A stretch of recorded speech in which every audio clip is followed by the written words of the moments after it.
ano na lang ang memory mo sa 13th month pay mo? Paano mo yan ginagastos ba dati?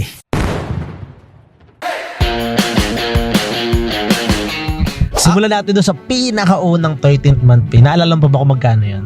Ano yun eh, sobrang baba lang nun, so prorated kasi nag-start ako November na eh. Oh, so medyo prorated. Sa mga 800 lang siguro konti yun. lang ha? yun, oh.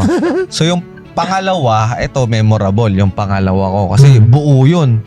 Buo ko natanggap yun, yung 13-month pay.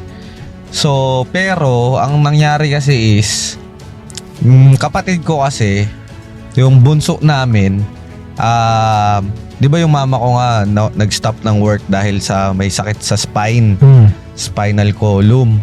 So, ano yun, scoliosis, yung sa mother ko na medyo lumala na. So ngayon, kasi yun, napapasa yun genetically.